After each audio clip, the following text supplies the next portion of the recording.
Anthony, can you tell us a little bit about yourself and your background and why you're running and what your priorities are in this first 10 minutes or so? And then we'll open it up to Q&A from the audience for another 10 or so. And then we'll have you close with the closing statement for 2 or 3 minutes. Okay, sounds good. Well, thank you so much, Bernie, and everyone else for being here today.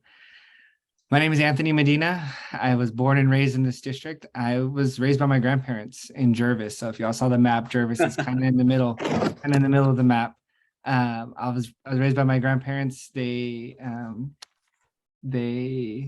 boast about being 2nd and 6th grade graduates. So for me, engaging with the education system was paramount. They moved to Woodburn in the early 1960s as seasonal farm workers. My grandma would tell me growing up about stories of working in labor camps right outside of Woodburn.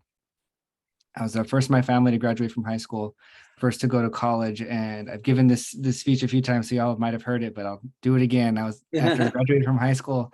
If y'all are familiar with the NORPAC facility right off I-5 there in Brooks, I was working at the NORPAC, driving forklift during the graveyard shift, and my TRIO advisor, TRIO and Upward Bound, if y'all are familiar with the program, it's a federal program, came out of the 1964-65 civil rights legislation at the federal level, established TRIO. My TRIO advisor called me and said, "Hey, Anthony, what are your plans for the fall?" I say, I graduated from high school. No one talked to me about college, post-secondary opportunities. 60 kids in my graduating class. Jervis was a small farm working community. So I said, "Hey, I'm working at the cannery. What do you think I should be doing?" And my TRIO advisor said, "Western Oregon University is doing an orientation next week. You should go." So I said, okay. And I took the night off working at the cannery one day and went to Western for orientation. I fell in love with the campus, not because of the nice buildings, but because of the words of my grandfather growing up. He'd always tell me, "Mijo, just get a job inside with air conditioning. It's all I want for you." And so I did. I enrolled that day, got enrolled in my classes, enrolled with university housing. And I went from if y'all are familiar with Jervis, it's about a 85-90% Latino community. My childhood growing up, I never felt like a minority student, right? Everyone around me looked like me, talked like me, had the same background experiences that I did. And so when I went to college, that's when I felt like, oh, this is what folks talk about when they say, being a minority student. And so I got really passionate about issues of access and affordability in higher education. I started getting involved with the Oregon Student Association, advocating in the legislature on behalf of students across Oregon, particularly around the Oregon Opportunity Grant and other issues that were important to students at Western, but also the college Dems on campus. I got involved and did advocacy days and continued to tutor through TRIO and Upward Bound. I tutored at Dallas, McKay, and Central High School. I tutored high school students who were first-generation low-income high school students. And in 2013, I was first Oregonian to ever receive the award. I was selected as the National TRIO Student of the Year. Had opportunity to go to Washington, D.C. and study at a Center for Government and work for Congressman Peter DeFazio. Had an amazing experience working on the Hill for DeFazio's office, and really allowed me to tie in my experience and my advocacy work with, hey, folks can do this and advocate on a federal level, at a state level, for issues that they're passionate about. So I came back to Western for my senior year and graduated valedictorian in my class, public policy and political science student of the year, and went to Stanford and got my master's degree in education policy. I thoroughly enjoyed DC. The Bay Area in California was okay, but I wanted to come home to the Mid-Willamette Valley, back to this community that raised me. And so moved back to Oregon. This was 2015, and my first job after graduating, my first professional job after graduating from college was working in the governor's chief financial office doing state finance work. I have firsthand experience what it takes to take a policy proposal or an agency proposal through the agency budget process, through the governor's budget process. And then I advocated on behalf of the governor's priorities for the 2017-19 biennium. And so I think that uniquely positioned me in a way to see what it takes to get money through the door. I actively managed a $300 million portfolio for Governor Brown at the time. And then I went to the state's Higher Education Coordinating Commission. I wanted to go back to higher ed policy. So started that in 2017. So for the last 5 years, I've been serving as a senior policy analyst for all the public universities in the state of Oregon. In 2017, another important thing happened. Donald Trump was elected. And Woodburn, my community where I grew up, went from a thriving community that's always been to having parents harassed as they were dropping their children off at school. Parents being, ICE harassing parents and families while they're shopping at the local mega foods. And I felt like I had to do something for this community that has given me so much. So I ran for the school board. 2017, I was elected. In 2017, reelected last year. And so I've been on the board for the last 5 years. I chaired the school board through COVID, which was a learning experience to the extreme. And Representative Teresa Alonso Leon called me earlier this year and said, "Hey, Anthony, are you interested in serving in the legislature?" And I said, "No, but I'll gladly call folks and see who we can recruit. But worst case scenario, we don't find anyone, I'll do it." And so for about a month, we were trying to get folks to serve, and things didn't line up. And ultimately, I decided to run for the legislature. Passionate about this district. I was born and raised in this district, and I'm excited to serve folks here in House District 22 and serve Oregon as a whole. My 3 issues that come front and center for me this campaign: and education. I strongly believe in our public education system, that every student and every community deserve to have a thriving local public education system that serves them. Second is healthcare. Everyone should be able to access and afford healthcare for a price they can afford, period. And I'm a novice at healthcare policy, but my passion is to ensure that folks have access to healthcare. So I look forward to learning more about it, learning how we can continue to expand access and opportunity here in the state of Oregon. And third, ensuring that our workforce and our higher ed system talk to each other, align, and at the same time, within the healthcare bucket, ensure that that women here in Oregon continue to have the reproductive freedoms they need and deserve. So with that, I think Bernie said I have 10 minutes and then open up questions and answers or Q&A session, but I really want to thank Anthony, because I literally caught him in his car just coming out of the building, out of the school board meeting. So he literally ran home to join us. So the guy barely had time to probably hit the bathroom. So thank you so much, Anthony. I really, really do appreciate that. Let's open it up if there are any questions. I always like to know where our candidates stand when it comes to environmental issues. Do you have any position about, like, should we be fighting to instill some kind of a carbon tax on businesses in Oregon? So I had this conversation not too long ago with someone who at the door said, "So what committees are you interested in serving on?" And this was early on, and I'm like, "That's a good question. I haven't really thought that through yet. I knew I'm passionate about education. I know I'm passionate about healthcare." And they said, "Well, what about the Natural Resources Committee?" And I'm endorsed by the Oregon League of Conservation Voters. I think growing up as an Oregonian, we're all instilled with this sense of we need to take care of one another. Equally, we need to take care of our climate and our community and our natural resources here in Oregon. Working for Congressman Peter DeFazio, he served in the Natural Resources Committee as well. So I had some exposure at the federal level to see, and learn about conversations around climate change and climate science. And I'm eager to continue to learn more here in Oregon when it comes to, I believe it's the cap and trade, right? So I followed it as a state employee in, I think it's 2019 when they did the walkout over it. I want to learn more. First and foremost is putting our climate and ensuring we can continue to have a climate for our future. And I want to learn more about it, advocate for a clean, healthy, and sustainable Oregon. And I want to learn more. Other questions from the audience? I have one, Aileen. Hi, Aileen. Sure, go ahead. Okay. This regards Oregon's statewide land use planning system. And Jeff Mapes, reporter for OPB, just did a wonderful 6-part series on the history of our statewide land use planning system. Currently, home builders are pushing hard to weaken our land use laws, especially our urban growth boundary procedures, so that they can build more homes on farmland using the excuse of affordable housing. And I wanted to know if you would uphold Oregon's land use laws, or if you might lean toward voting with the home builders. Mhm.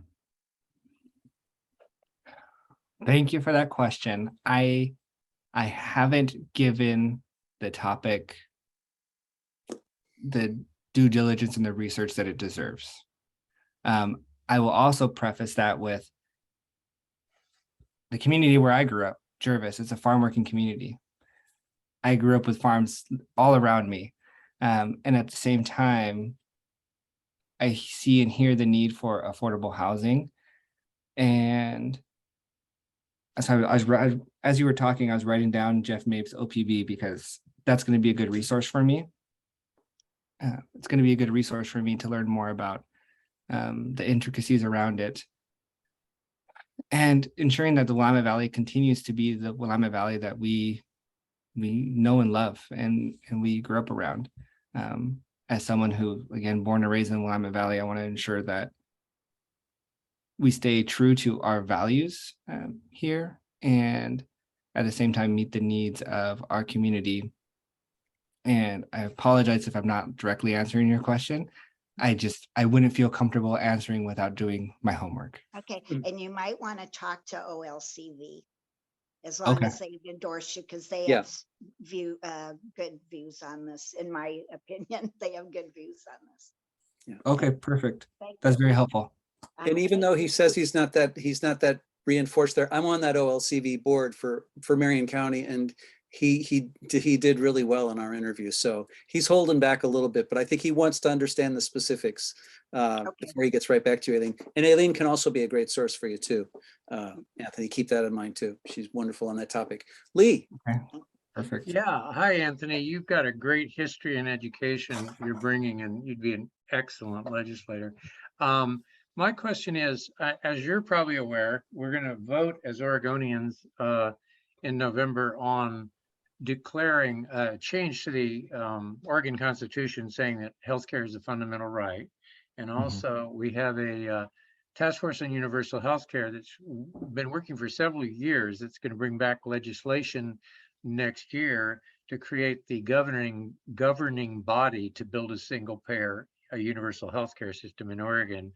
And I want to get your reaction to those and whether you support them. But the other question is, if we achieve affordable and universal healthcare, what ideas you do have about getting culturally appropriate healthcare to all the citizens and non-citizens of our state?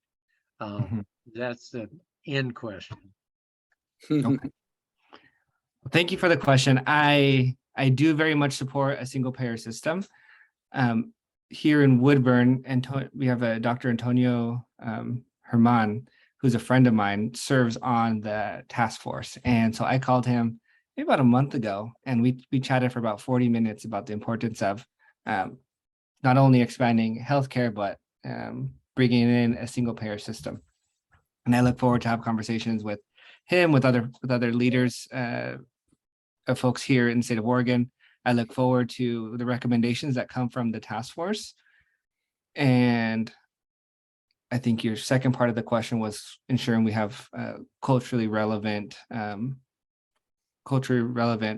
think providers might have been that, and ensuring that all Oregonians continue to have access as well.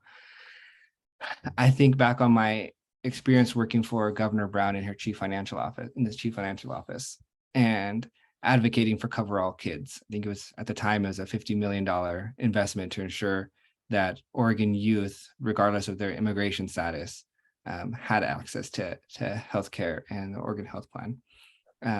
And I think it's initiatives like that. I mean, as a candidate now, and just like seeing polls, and polls are in my head, and campaigning is in my head, and everything about Oregon, and commercials now of folks attacking what we've really built here in Oregon.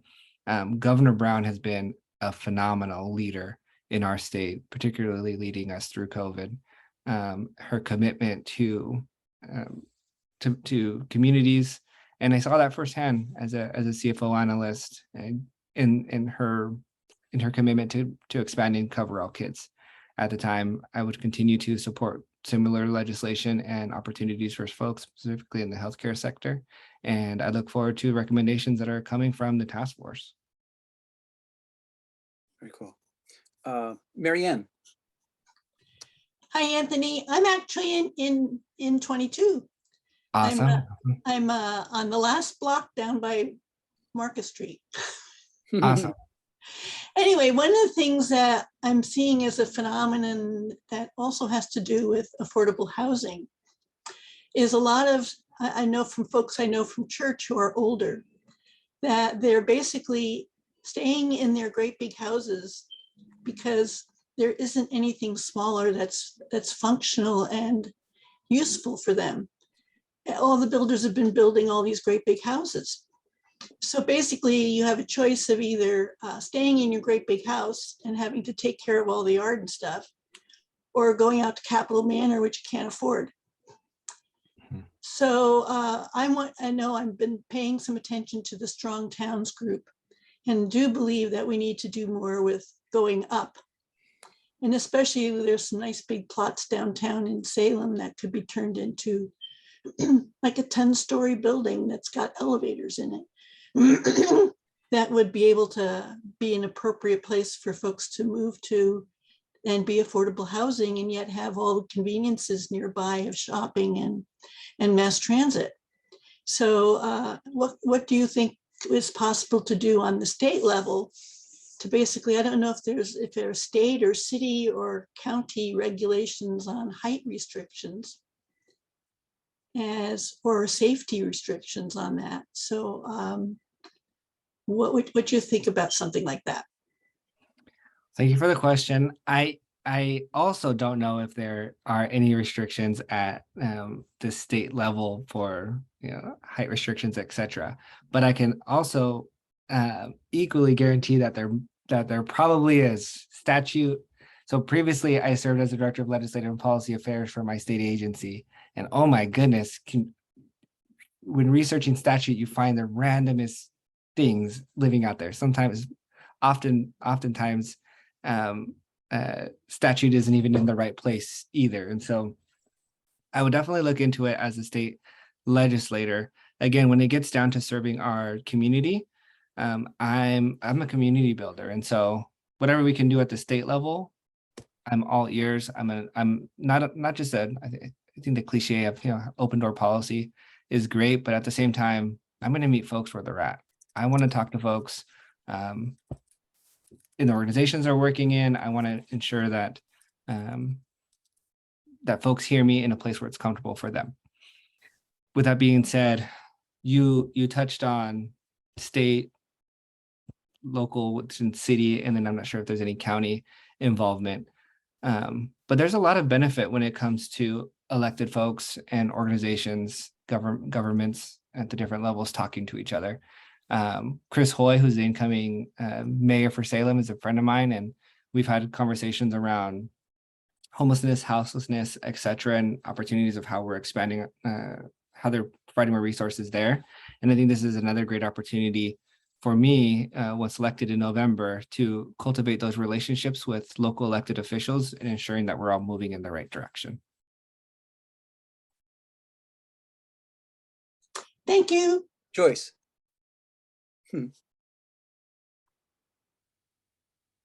Yeah, I was just unmuting.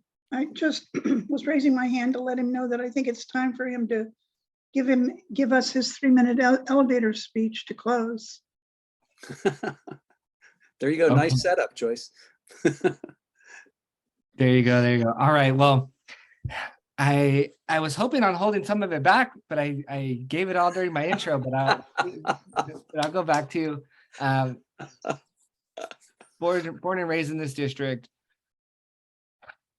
very passionate about Oregonians and our unique needs, particularly the Mid Willamette Valley. I'm excited to serve in the legislature. I believe I have a track record of supporting this community, to reflecting this community. I've lived up and down this district from Woodburn to Jervis to Brooks to the Salem area. I attended McKay High School for a little bit. And so I'm uniquely positioned to be ready to hit the ground running on day one. And I'm running a tough race. We just had the competitiveness score come out earlier this week, where it has my race as the second most competitive House race in the state of Oregon. And so I'm trying to do everything that I can to be successful between now and November, talking to voters, making fundraising pitches, and door knocking. And that's the plan between now and November. I look forward to seeing some of y'all at the door, Marianne. I look forward to door knocking at your home soon and earning your support and ensuring that our values as Democrats really show up in November. There's a lot on the line, particularly here in Oregon, and we've also done a lot in ensuring that all the work we've done over the years continues to be moved forward in the legislature and be reflected in our communities. I thank y'all for taking the time to hear me out today, and I hope you all also feel equally comfortable to reach out to me if you have any questions or if I can help in any way. Cool. Anthony, can you please, before you leave, can you jump into the chat and just give us your website and any information about where we can find out about your campaign if we want to try to give a donation or of time or money? That would be great, because as our committee tries to help wherever we can, and there's just so much going on right now. Can you remind me who you're running against? I don't think I remember. Yeah, so my opponent is a high school classmate of mine from Jervis. Her name is Tracy Kramer, and election denier, Trump supporter, COVID was fake, the whole 9 yards. And so it's unfortunate that those are the conversations that are being led from my opponent. And I plan on bringing science and the truth to the legislature and just continuing to do the good work. She's really started to ramp up attacking me on a personal level, and that's not something that I do. And so I'm trying to run as clean as a campaign as I can, but I will say it's been rough. Yeah. Well, please let us know at our in our campaign. I have to look back up here in the chat and see what our email address was here. Rebecca looked it up for me. It is where was that, Rebecca? Oh, there it is. It's candidates@mariandemocrats.org. If there's anything we can do to help your campaign, let us know. Maybe we can like put together a small little, mini bus full of people and come up there and do some canvassing for you to help you out. Especially if it's going to be a close race. We have to win every one of these things. And you're just such a excellent candidate that, you've got the hearts and minds of a lot of the people on this call. So we'll do all we can to help out for sure. But feel free to reach out, and you've got my number too. So feel free to call if we can help you. And if any specific things come up where you think we might be able to help, let us know.